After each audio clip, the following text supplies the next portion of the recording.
नमस्कार, मैं हूं पवन त्यागी। दिल्ली सरकार के दो पूर्व मंत्री जेल की सलाखों के पीछे हैं।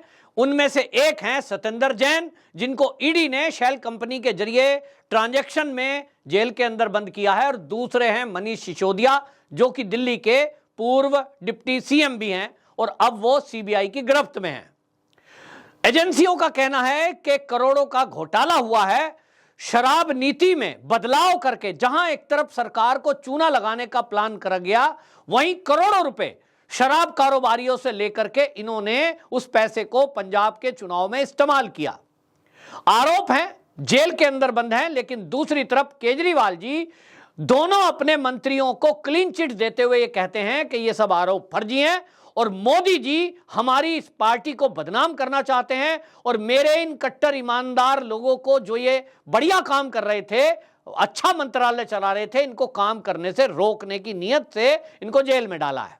लेकिन मैं आपको बताऊंगा कि ये पहली बार नहीं है कि केजरीवाल जी ने अपनी पार्टी के लोगों को, विधायकों को, कार्यकर्ताओं को और अब पूर्व मंत्रियों को फर्जीवाड़ा होने के बाद भी, अपराध में लिप्त होने के बावजूद भी क्लीन चिट दी हो।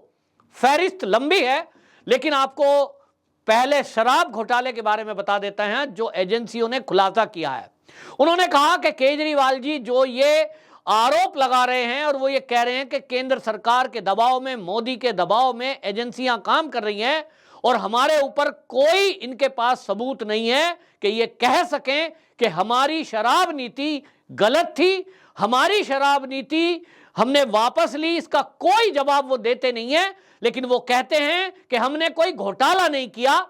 तब ईडी का वो अब रिपोर्ट कार्ड सूत्रों के हवाले से सामने आ गया है, जो बताता है कि किस तरह का फर्जीवाड़ा इस नई शराब नीति लागू करने के लिए किया गया। जहां एक तरफ सीबीआई के सूत्रों ने बताया कि इन्होंने लगभग 140 टेलीफोन, मोबाइल फोन जिनके द्वारा बातचीत हो रही थी, व्हाट्सएप किए जा रहे थे, वो तोड़कर फेंक दिए।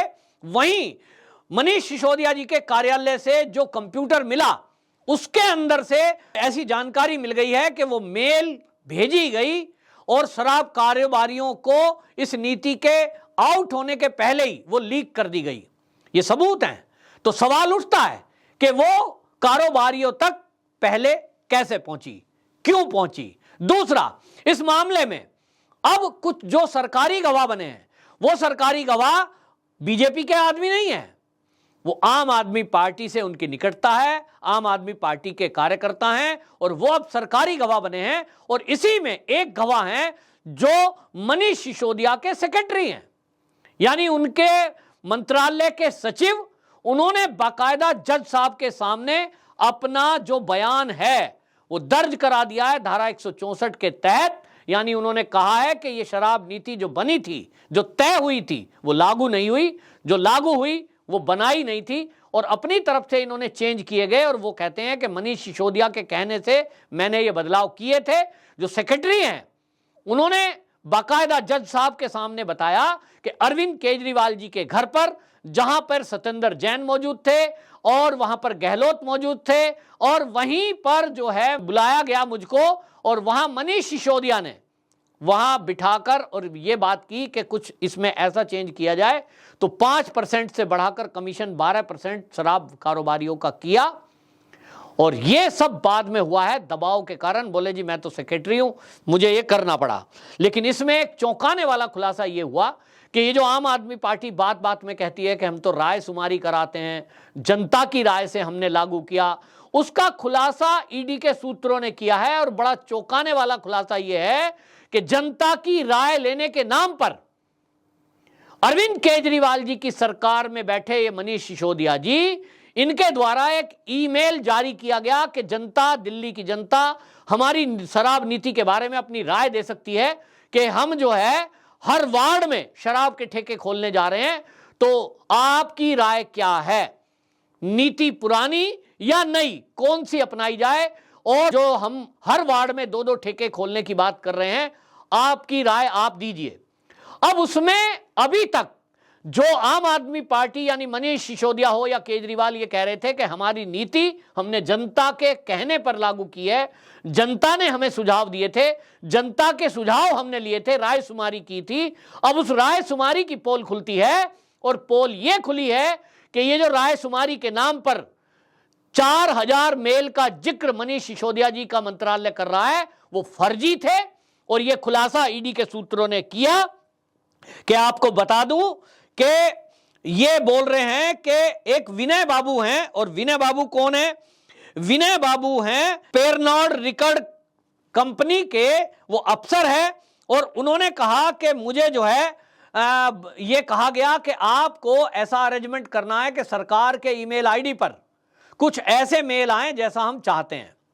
तो इसके लिए जो आपको बता दें कि ये जो हैं विनय बाबू, इन्होंने 2 कंपनी जो पीआर कंपनी है उनसे बात की कि हमको जो है एक विशेष शराब नीति के फेवर में कुछ ईमेल चाहिए, और ईमेल ऐसा आना चाहिए कि ऐसा लगे कि एक आदमी इंडिविजुअल वो मेल भेज रहा है। तो आपको बता दूं कि ईडी ने खुलासा किया कि वो पीआर कंपनी के जरिए 4000, जी हां 3000 ईमेल आईडी फर्जी बनाए गए, यानी एक ही ऑफिस में बैठकर 3000 ईमेल आईडी बनी, और उस ईमेल आईडी बनाकर लोगों ने नई शराब नीति के फेवर में मेल भेजे कि हमें जो है ये वाली नीति पसंद है। 1000 मेल उसमें ऐसे थे जो एम्प्लॉइयों से और कार्यकर्ताओं से मैनेज कराए गए। कुल 4000 मेल ये पक्ष में आए और जो विरोध में आए, क्योंकि एक्चुअल लोगों ने भी भेजे। वो एक्चुअल लोग जो दिल्ली की जनता है हकीकत वाली, वो मना कर रही थी कि गली गली में शराब का ठेका खुलना ठीक नहीं है और ये नई शराब नीति लागू ना हो। वो जो पब्लिक के मेल थे दिल्ली की जनता के, उसको तो दरकिनार कर दिया, और जो फर्जी मेल कराए गए थे खुद ही पीआर कंपनी से अपने हिसाब से पैसे दे करके, उसको यह दिखा दिया गया, देखिए 4000 मेल हमारे पास हैं, दिल्ली की जनता चाहती है कि ठेके हर वार्ड में खुलें। यह फर्जीवाड़े का खुलासा हुआ है।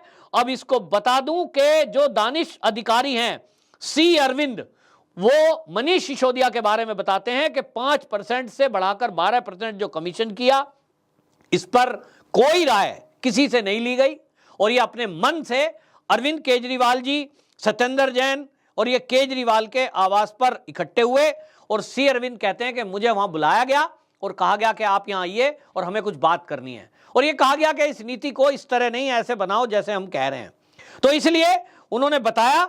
अब ये कहते हैं कि ये सब हुआ, इसके बाद जो मेल वाला खेल है वो ईडी खोलती है और ये बताती है कि इस तरह से 4000 ये फर्जी ईमेल इस शराब नीति के फेवर में कर दिए गए। ऊपर से देखने में लगेगा कोई जांच एजेंसी काम करेगी कि भैया इन्होंने तो जनता की राय ली थी, लेकिन अब पता लग रहा है कि ये जो है फर्जी था। इसमें आपको बता दूं समीर महेंद्रू, अभिषेक बोइनपल्ली ये पकड़े सीबीआई ने, और तब ये चीजें खुलकर आई कि किस तरह से शराब कंपनियों को इस तरह के काम में इन्वॉल्व किया गया और उनको कहा गया कि आपका बेनिफिट ज्यादा होगा, आपका कमीशन ज्यादा होगा। और यहां आपको बता दूं पुरानी जो नीति थी उसमें क्या होता था कि दिल्ली के जितने भी सरकारी ठेके थे पुरानी नीति में, हर बोतल पर एक निश्चित कमीशन दिल्ली सरकार को जाता था। वो 5% कमीशन होता था।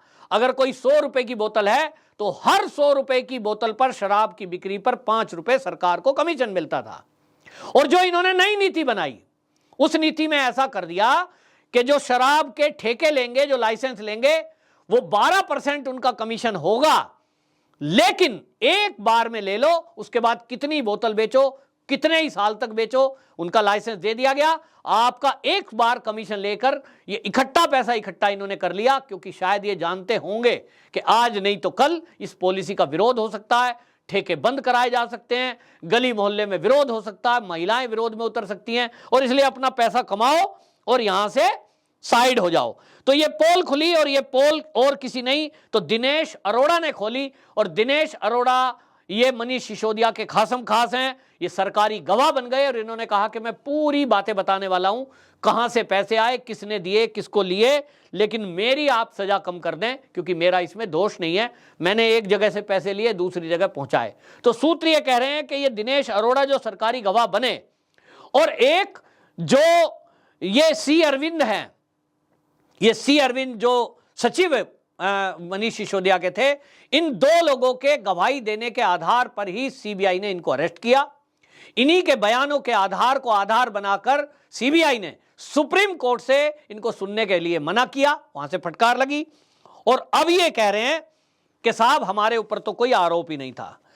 अब मैं आपको वो बता रहा हूं कि जो ये कहते हैं कट्टर ईमानदार पार्टी, और हमारे ऊपर तो सब ये फर्जी आरोप मोदी जी लगा रहे हैं, हमारा तो कोई दोष है ही नहीं। हमारे ये लोग जो सत्येंद्र जैन बंद है वो भी बढ़िया मिनिस्ट्री चला रहे थे, और मनीष सिसोदिया भी अच्छा शिक्षा नीति चला रहे थे, पकड़ करके मोदी जी ने फर्जी केस में बंद कर दिया। फहरिस्त लंबी है। इस तरह की जो केजरीवाल जी ने क्लीन चिट दी है, ये पहली बार नहीं है, इसके पहले भी हर मामले में इन्होंने कह दिया हमने चेक कर लिया और हमारे आदमी ने कोई गड़बड़ नहीं करी है, आरोप फर्जी हैं।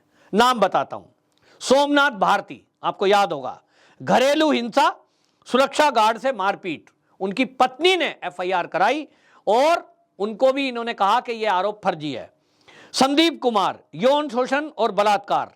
अमानतुल्ला खान, यौन शोषण, हत्या, बलात्कार, डराने धमकाने का आरोप उनके ऊपर। नरेश यादव, कुरान शरीफ के खिलाफ उन्होंने शब्द बोला था, ईश निंदा का केस उनके ऊपर दर्ज है। मनोज कुमार, घरेलू हिंसा, जमीन कब्जाने और धोखाधड़ी का केस दर्ज है। जितेंद्र सिंह तोमर, फर्जी कानून की डिग्री के बेस में उनके ऊपर दर्ज है। दिनेश मोहियाना, यौन उत्पीड़न, महिला से दुर्व्यवहार और एक 60 उम्र के व्यक्ति को, 60 वर्ष के व्यक्ति को थप्पड़ मारना। अखिलेश त्रिपाठी, उनके ऊपर दंगा भड़काने का आरोप है। शरद चौहान, आम आदमी पार्टी की कार्यकर्ता सोनी मिश्रा को आत्महत्या के लिए उकसाना, यह आरोप उनके ऊपर है। प्रकाश जारवाल, महिला से छेड़छाड़, महिला को थप्पड़ मारना। सत्येंद्र जैन, जो कि जिनको कह रहे हैं कि बहुत अच्छे स्वास्थ्य मंत्री थे और मोदी जी ने उनका काम रोक दिया, उनके ऊपर शेल कंपनी के जरिए करोड़ों रुपए का लेन देन हवाला के जरिए, जो पश्चिम बंगाल बेस्ड कंपनी थी, उसके जरिए लेने का आरोप लगा। रतन कोट फट्टा, पंजाब के हैं, रिश्वतखोरी में बंद हैं। इसी तरह गोपाल इटालिया 2021 में गिरफ्तार हुए थे। ताहिर हुसैन, जो कि निगम पार्षद थे, आप सब जानते हैं, दिल्ली दंगे में, वो गिरफ्तार हैं, जेल के अंदर बंद है। विजय सिंगला, एसीबी ने गिरफ्तार किया। गीता रावत, निगम पार्षद है, सीबीआई ने रंगे हाथों घूस लेते हुए उनको पकड़ाओ। बलबीर सिंह, एमएलए, 3 साल की सजा। युवराज सिंह जडेजा, आप नेता हैं, 2022 में गिरफ्तार। मनीष सिसोदिया, जो अभी हाल ही में गिरफ्तार हुए हैं, शराब घोटाला, जैसे मैंने आपको बता ही दिया। इसी तरह जगदीप सिंह, कचरा प्रबंधन कंपनी के मैनेजर को कथित तौर पर पीटा, उनके ऊपर केस दर्ज है। महेंद्र यादव, 29 जनवरी को दंगा कराने और एक लोक सेवक को पीटने का आरोप है। कमांडो सुरिंदर सिंह, जातिवाद टिप्पणी करने के लिए इनके ऊपर आरोप है।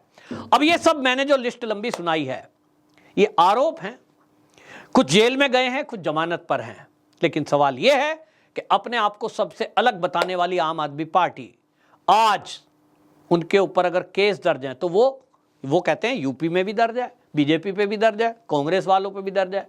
भाई बीजेपी वाले भी गड़बड़ हैं, कांग्रेस वाले भी गड़बड़ हैं, और ये पहले से गड़बड़ी हैं, सब जानते हैं। लेकिन आप कह रहे थे कि हम इन सबसे अलग राजनीति करने आए हैं। हम ना तो बीजेपी पे पद चिन्हों पे चलेंगे, ना हम कांग्रेस के, हम तो अलग हैं, हम तो आम आदमी हैं, हम तो एक नई तरह की राजनीति करने आए हैं। तो अगर आप अब ये गिनवा रहे हो कि बीजेपी भी भ्रष्ट है, कांग्रेस भी भ्रष्ट है, वो क्यों चोरी कर रहा है, ये क्यों, भाई आप दूसरे की तरफ क्यों कह रहे हो, आप अपनी बात करो। तो आप अपने आप को क्लीन चिट दे देते हो और दूसरों पर दोष मढ़ते हो। अब आपकी भी पोल खुली है कि असल में कट्टर ईमानदार पार्टी अब सब लोगों को कट्टर बेईमान पार्टी दिखाई दे रही है। आपकी क्या राय है, कमेंट बॉक्स में जरूर बताएं। वंदे मातरम।